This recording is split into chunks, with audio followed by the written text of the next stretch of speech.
What's up, everyone? And today we're doing Chimaeron Heroic. You'll see me stacking double stamina trinkets, and I'll explain that why in a moment. So the way you start this encounter is by talking to the robot first. Make sure to always do that, so he puts an aura on you that if you're above 10%, sorry, 10k health, you don't die. The tanking strategy for this is kind of simple. It's a tank swap mechanic.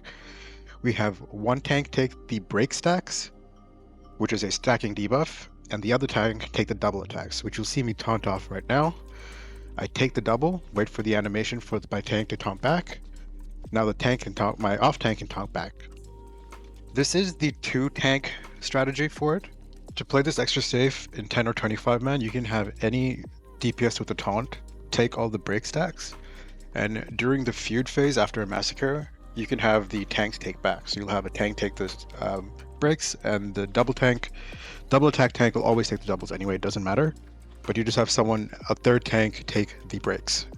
In Heroic, the difference is that during the feud phase, during a system failure, where he casts his Massacre and then he goes sort of freaks out and doesn't know what to do, he still attacks the tanks, and that's the Heroic difference. This can be quite scary.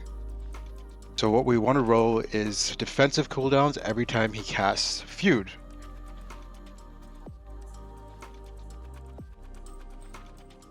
I do want to say though that you can play this perfectly and this fight is still gimmicky. Now if you see a Massacre overlap with a double attack, you don't need to taunt because he won't cast the double attack. So the tank taking the break can do that. You'll see here we reach our first system feud. What we want to do here is roll tank cooldowns. So even though I'm taking the doubles, I'm going to pop my heavy cooldowns or ask for an external. Again, it's still gimmicky, you can still get clapped here. But we want to keep the same rotation but have rolling cooldowns for it. This should last only the duration of one double attack, and after that you want to stay stacked a little bit to make sure your healers can top you off a little bit, then spread back out to avoid the caustic spam. And the reason I roll double stam trinkets is for bigger blood shields and the fact that you can still get one shot because this fight's quite gimmicky. So yeah. At 20%, he becomes immune to taunts, and he targets the highest people on threat first. So it's probably going to be the tanks. So it should be the tanks. What we want to do here is again roll tank cooldown, stay alive as long as you can. As a blood DK, you can pop army before 20% ideally.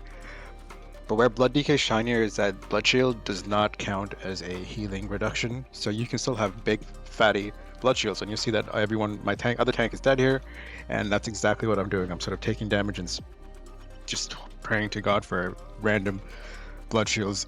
The Discord chat was kind of hilarious, so I'm going to play that for the last few seconds. Let's go! Yeah.